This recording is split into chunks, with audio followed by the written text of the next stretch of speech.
69,000 शिक्षक भर्ती थी, जिसमें ओबीसी एससी समाज आरक्षित वर्ग का घोटाला हुआ, जिससे सरकार ने 5 जनवरी 2022 को 800 की लिस्ट निकाली। दरवाजे पे गए हों, चाहे बीजेपी हो, विपक्ष हो, वो सब के यहाँ गए हैं और सब जगह से केवल एक आश्वासन, वही आश्वासन लगभग जब से वैकेंसी हमारी आई है 6800 जो आया था लिस्ट, तो उस लिस्ट के जब से आने की वजह से कि तब से आज तक केवल आश्वासन मिला है। आप तो देख ही रहे हैं कि हमारे संघर्ष का 595वां दिन हो रहा है और भूख हड़ताल का 38 दिन। अभी सरकार, शासन, प्रशासन कोई भी यहाँ पर नहीं आया हमें देखने के लिए।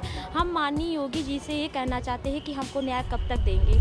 सर, मुलाकात तो हो जाती है, लेकिन बस यही दिया जाता है कि आपकी हो जाएगी, लेकिन ये प्रक्रिया 595 दिन से चल रही है। सर, ये दिन ही केवल नहीं है, हमारी रात भी है, हमारी रात भी यहीं गुजरती है। देख लीजिए, पतले पतले चद्दर हैं, यहीं हमारी रात भी गुजरती है। हमारा रिजल्ट आया है, हम लोग एनसीबीसी की रिपोर्ट के द्वारा जो है मान कर ही हमारा सब कुछ जांच करके ही रिजल्ट आया है।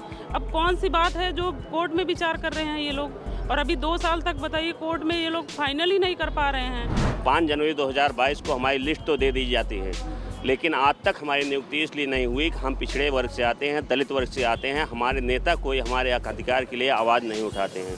हम लोग उनके आवाज़ पे जाते हैं, हमारी बहनों के कपड़े तक फाड़े जाते हैं, घसीटा जाता है रोडों पर, लाठी बरसाई जाती है। हम लोग पिछड़े दलित हैं सर, और आज 595 दिन हो गए हम लोग यहीं पे हैं, और माननीय मुख्यमंत्री जी ने इस लिस्ट को निकाला है। वो कहते हैं क्षत्रिय कुल का एक है प्रसंग कि रघुकुल रीत सदा चली जाए, प्राण जाए पर वचन ना जाए। माननीय मुख्यमंत्री जी का कैसा वादा, जो हमको कहा 5 जनवरी को उन्होंने लिस्ट दी, कहा कि आप विद्यालय में होंगे, 6, 7, 8 को काउंसलिंग डेट आ गई, लेकिन आज तक हम विद्यालय में नहीं, आज सड़क पे हैं। शाम को केवल हमारी ताहरी बनती है, ताहरी भी अपने हम लोग चावल घर से लेकर आते हैं, केवल यहाँ नमक का और उसमें जो आइटम आलू की, यही व्यवस्था हम लोग करके वही ताहरी, सूखी सूखी ताहरी खा किसी तरीके से निवेदन कर रहे हैं। काफी उत्तर प्रदेश की राजधानी लखनऊ में 1.5 साल से ज़्यादा समय से कुछ अभ्यर्थी जो है यहाँ पे लगातार प्रदर्शन कर रहे हैं, भूख हड़ताल पे बैठे हुए हैं। आपको बता दें कि ये 69,000 शिक्षक भर्ती से संबंधित ये पूरा प्रदर्शन चल रहा है, जिसमें इन लोगों की मांग है कि जो आरक्षण वर्ग के 6800 जो अभ्यर्थी हैं उनको जल्द से जल्द नियुक्ति पत्र दिया जाए। लेकिन 1.5 साल से ज़्यादा समय गुजर चुका है और आपको दिखाया कि यहाँ धरना चल रहा है, और आप देख सकते हैं कि आज धरने का जो है 595वां दिन है और भूख हड़ताल का 38वां दिन है। इस बीच इस दौरान जो है तमाम मंत्रियों के घर घेरे गए, मुख्यमंत्री आवास का घेराव किया गया, आश्वासन मिला, लेकिन उसका नतीजा क्या निकला ये बातचीत करेंगे। ये जो पूरे अभ्यर्थी यहाँ पे खड़े हैं, जो प्रदर्शन कर रहे हैं अपनी मांगों को लेकर, कुछ लोग भूख हड़ताल पे बैठे हुए हैं। सीधे इनसे शुरू करते हैं कि आखिर इनकी क्या मांग है और क्यों ये भूख हड़ताल बैठे हुए हैं, और अभी तक इस प्रदर्शन में क्या क्या हासिल हुआ। क्या नाम है आपका? आदित्य शाकिर। कहाँ से आए हैं? शाहजहाँपुर से।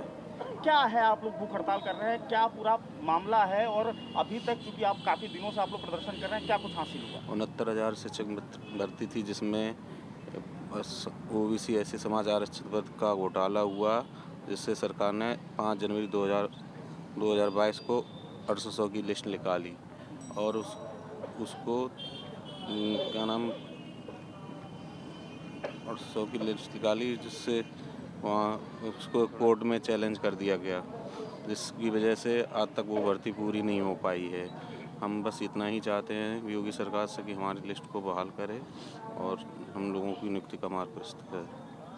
अच्छा, चूँकि आप लोगों ने इस दौरान काफ़ी जो है मंत्रियों के आवास का घेराव किया, विपक्षी नेताओं के आवास का घेराव किया, मुख्यमंत्री तक आप लोग पहुंचे, क्या कुछ हासिल हुआ, कुछ आश्वासन मिला, क्या कुछ लगता है कि सरकार इसको लेकर जो है गंभीर है? केवल एक कोरा आश्वासन मिलता है। लगभग 595-96 दिन हो चुके हैं धरना के, लोग निरंतर उस पर भूख हड़ताल पे भी हैं, अपनी मांगों को लेकर हर वो दरवाजे पे गए हों, चाहे बीजेपी हो, विपक्ष हो, वो सब के यहाँ गए हैं और सब जगह से केवल एक आश्वासन, वही आश्वासन लगभग जब से वैकेंसी हमारी आई है 800 जो आया था लिस्ट, तो उस लिस्ट के जब से आने की वजह से कि तब से आज तक केवल आश्वासन मिला है। कोई उम्मीद नहीं सरकारी दाव पेच में वैकेंसी को फंसाने का, और मनुवादी जो हमारे सरकारी अधिकारी हैं वो एक अब तो ऐसा लगने लगा है कि जैसे प्राइमरी में हमने पढ़ा था, एक चैप्टर था अंधेर नगरी चौपट राजा, कि इसमें ये नहीं पता चलता है कि ठीक है दोषी तो है, लेकिन आखिरकार दोषी कौन है। और वो जो दोषी है वो आराम से मलाई खा रहे हैं, बैठे हैं एसी कमरों में, और जो गरीब परिवार के बच्चे हैं, SC OBC आरक्षित वर्ग के बच्चे, वो आज सड़कों पर ऐसी सर्दी पे दिन न रात यहाँ इको गार्डन में बैठे हुए हैं।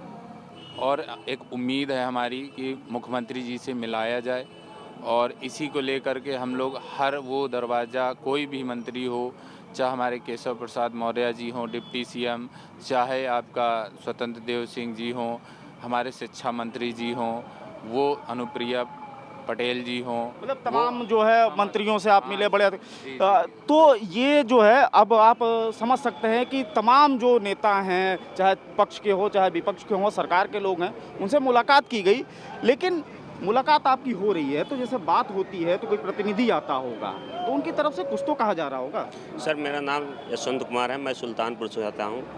आपने क्वेश्चन किया कि आप नेताओं के यहाँ जाता है कुछ तो सार्थक मुलाकात हो रही होगी। सर मुलाकात तो हो जाती है, लेकिन बस यही दिया जाता है कि आपकी हो जाएगी, लेकिन ये प्रक्रिया 595 दिन से चल रही है। सर ये दिन ही केवल नहीं है, हमारी रात भी हैं, हमारी रात भी यहीं गुजरती है। देख लीजिए पतले पतले चद्दर हैं, यहीं हमारी रात भी गुजरती हैं।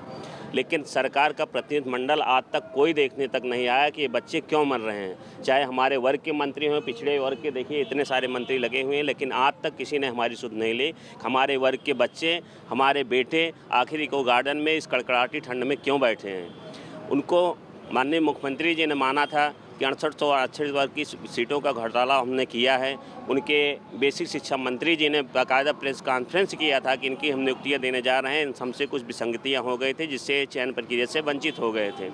5 जनवरी 2022 को हमारी लिस्ट तो दे दी जाती है, लेकिन आज तक हमारी नियुक्ति इसलिए नहीं हुई कि हम पिछड़े वर्ग से आते हैं, दलित वर्ग से आते हैं। हमारे नेता कोई हमारे अधिकार के लिए आवाज़ नहीं उठाते हैं। हम लोग उनके आवाज़ पे जाते हैं तो हमारी बहनों के कपड़े तक फाड़े जाते हैं, घसीटा जाता है रोडों पर, लाठी बरसाई जाती है, सर फट जाता है। सर हम लोग पिछड़े, ऐसा कोई मंत्री नहीं, ऐसे कोई विधायक नहीं है। माननीय मुख्यमंत्री जब 13 तारीख को हम लोग माननीय मुख्यमंत्री जी के आवास से गए थे, हमने मिलने गए थे, लेकिन वहाँ हम लोग दलित परिवार से पुलिस बल द्वारा लाठी इतना हैसियत नहीं है कि हम लखनऊ में इतना दिन तक रुक छोड़ दिया जाता है। हम लोग सर हम लोग जिस घर से आते हैं उसमें केवल दलित परिवार से, सर हम किसानों की इतना हैसियत नहीं, किसानी की सेवा हमारे पास कोई स्रोत नहीं है। हम लोग लखनऊ आने के लिए जिस घर से आते हैं रिश्तेदारों केवल किसानी होती है। सर हम पैसा लेके यहाँ आते हैं, किसानी की सेवा हमारे पास कोई स्रोत नहीं है। हम लोग यहाँ लखनऊ आने के लिए सर रिश्तेदारों से, हितों से, मित्रों से पैसा लेके यहाँ आते हैं। किस तरीके से मिलाकर इस प्रदर्शन के लिए भी आप लोगों को अर्थ की व्यवस्था करनी पड़ रही है, और तमाम जो प्राकृतिक जो ऊपर से जो दे रही है उससे तो अलग से निपटना। ऐसा कोई दंड ना हो जो हम ना झेल रहे हों। 591 ठंडी बीत गई, गर्मी बीत गई, बरसात बीत गई। सर हम लोगों ने ऐसा कोई मौसम नहीं है जिसको हम लोगों ने ना झेला हो यहाँ पे।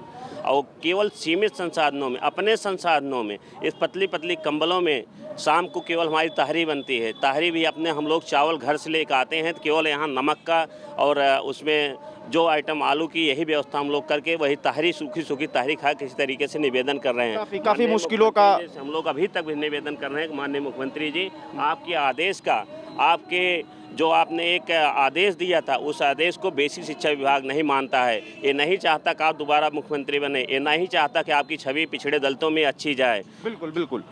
अब आप ये बताइए कि आपको क्या लगता है कि इस पूरी प्रक्रिया में, चूंकि कुछ लोगों को नियुक्ति पत्र बंट भी गए जो इस भर्ती प्रक्रिया थी, लेकिन कौन दोषी है जिसकी वजह से आप लोगों का मामला फंस गया? दोषी पूरे हमारे बेसिक शिक्षा के जो अधिकारी हैं वही दोषी है। वो लोग खुद नहीं चाहते कि हम लोग की नियुक्ति मिले, लेकिन हम लोग इतना जल्दी हार मानने वाले नहीं है। हम लोग जब तक नियुक्ति नहीं मिल जाती है तब तक हम लोग संघर्ष करेंगे। चाहे आपका? मेरा नाम अनिल है। कहाँ से हैं? मैं भदोही जिले से आया हूँ।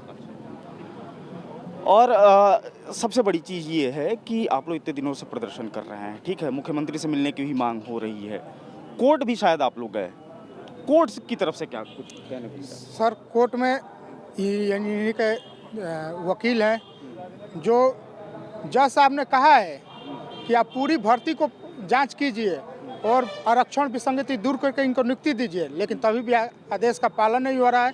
हम लोग पीछे दलित हैं सर, और आज 595 दिन हो गए हम लोग यहीं पे हैं। और माननीय मुख्यमंत्री जी ने इस लिस्ट को निकाला है। वो कहते हैं क्षत्रिय कुल का एक है प्रसंग कि रघुकुल रीत सदा चली जाए, प्राण जाए पर वचन ना जाए। माननीय मुख्यमंत्री जी का कैसा वादा, जो हमको कहा 5 जनवरी को उन्होंने लिस्ट दी, कहा कि आप विद्यालय में होंगे, 6, 7, 8 को काउंसलिंग डेट आ गई, लेकिन आज तक हम विद्यालय में नहीं, आज सड़क पे हैं। माननीय योगी जी, आप हमारी पीड़ा सुनिए, आप अपना वादा निभाइए, अपनी वचन निभाइए और हमें विद्यालय भेजिए, हमें नियुक्ति प्रदान कीजिए।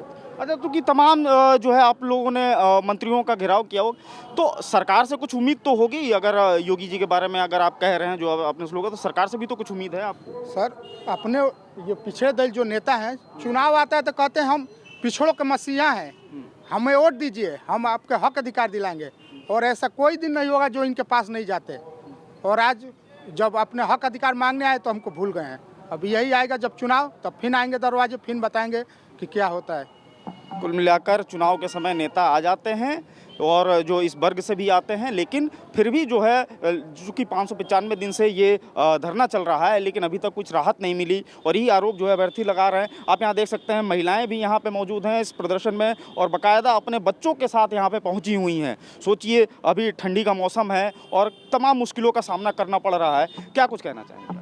हम यही कहना चाहेंगे, देख रहे हैं मेरे भाई लोग 38 दिन से भूख हड़ताल पे बैठे हुए हैं। देखिए, अभी एक लोग धनंजय भैया उठाया गया, अभी लेके गए एम्बुलेंस से।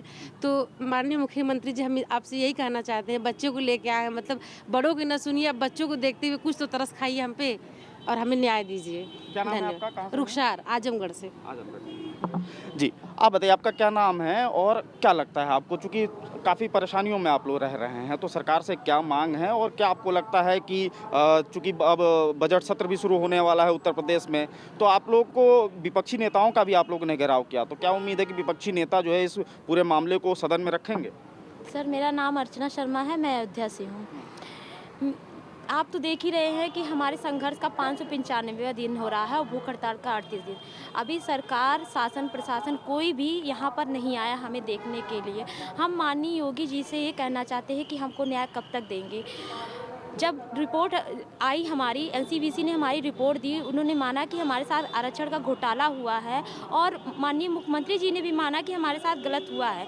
उनके आदेश का भी पालन नहीं हुआ। हमारी लिस्ट निकाली, उनके द्वारा हमारी लिस्ट निकाली गई है और ये कहा गया कि 1 हफ्ते के अंदर हमें न्याय दिया जाए, लेकिन उनकी बात भी नहीं मानी गई। ऐसा कोई दरवाज़ा नहीं है जहां हमने ना खटखटाया हो, अपनी मांग ना की हो। हम माननीय योगी जी से कहना ये चाहते हैं कि जब आप वोट लेना था तो हम आपके बच्चे थे, लेकिन अब जब हमारा वोट आपका पूरा हो गया तो हम आपके बच्चे नहीं हैं। हम भी गरीब परिवार से आते हैं सर। हम भी चाहते हैं कि हमने जब लिस्ट आई तो हमने ये सोचा कि हम क्या कहते हैं, स्कूल में जाएंगे, बच्चों को पढ़ाएंगे, उनका भविष्य उज्जवल बनाएंगे, लेकिन अभी हमारा ही भविष्य उज्जवल नहीं है, अधर में पड़ा हुआ है। जब ये आपका अयोध्या का मैटर था 22 तारीख का, तब सरकार, शासन, प्रशासन कौन ऐसा नहीं था जो हमको प्रेशर ना डाला हो। तब उनके संज्ञान में ये सारी चीज़ें थी, उन्होंने इतना प्रेशर डाला कि हमको घरों में कैद करके रखा। और आज जो हम लोग यहाँ 595 दिन से 6800 भाई बहन यहाँ संघर्ष कर रहे हैं, यहाँ पर इस चीज़ का संज्ञान नहीं है उनको। जी बिल्कुल। आपका क्या नाम है, आप कहाँ से हैं? हम अम्बेडकर नगर से हैं, मेरा नाम साक्षी मौर्य है। क्या कुछ कहना चाहेंगी? क्या हम ये कहते हैं कि अगर हमें सरकार न्याय नहीं देगी तो हम घर घर जाएंगे, गांव-गांव जाएंगे और सरकार को यही बताएंगे कि हम जिस तरह हम विपक्षी हमको बता रहे हैं, हम भी उनको ये दिखाएंगे कि वोट नहीं देंगे बीजेपी को, तब फिर पता चलेगा उनको। तो विपक्षी भी दल भी तो हैं, विपक्ष में भी कई नेता हैं जो मतलब पिछड़े वर्ग से आते हैं, दलित वर्ग से आते हैं, और आप लोगों ने उनसे भी मिलने की कोशिश की, तो उनको भी तो आवाज़ उठानी चाहिए। वो कितनी मदद कर रहे हैं?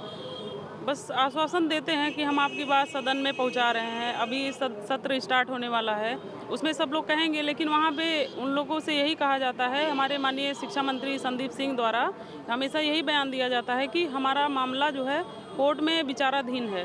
बताइए, हम लोग कोर्ट में, मतलब हम लोग पढ़ाई इसलिए करते हैं कि हमारा मामला कोर्ट में विचाराधीन हो। हमारा रिजल्ट आया है, हम लोग एनसीबीसी की रिपोर्ट के द्वारा जो है मान कर ही, हमारा सब कुछ जांच करके ही रिजल्ट आया है। अब कौन सी बात है जो कोर्ट में विचार कर रहे हैं ये लोग, और अभी 2 साल तक बताइए कोर्ट में ये लोग फाइनल ही नहीं कर पा रहे हैं। बताइए, हम लोग बेरोजगार बच्चे हैं, कैसे कैसे पढ़ाई करके यहाँ तक आते हैं। हम कोर्ट में लड़ाई लड़ने के लिए पढ़ाई करते हैं कि हमें जो है हमारी वैकेंसी आएगी तो हम उसके लिए परीक्षा देंगे, पास करेंगे, हमारा रिजल्ट आएगा, फिर हमारा मामला हमारा कोर्ट में चला जाएगा। क्या इसी दिन के लिए हम पढ़ाई करते हैं? तो अगर आपको कोर्ट से ही न्याय दिलवाना है तो उसकी भी प्रक्रिया थोड़ा तेज करिए। बताइए, ये कोई रूल है कि बच्चे जो है, हम कोई क्रिमिनल तो है नहीं कि हमारा मामला 20 साल तक चलता रहे, हमें कोई फ़र्क नहीं पड़ेगा, है ना। हमने तो पढ़ाई की है, हमें रोज़गार चाहिए, और रोज़गार के मुद्दे जो है कोर्ट में क्यों नहीं फाइनल किए जाते हैं? बताइए, तो संविधान का पूरी तरह से जो है उल्लंघन है, अगर देखा जाए तो सही तरीके से। क्या नाम है आपका? सर, मेरा नाम रोमिया प्रिया है, हम अम्बेडकर नगर से आए हैं।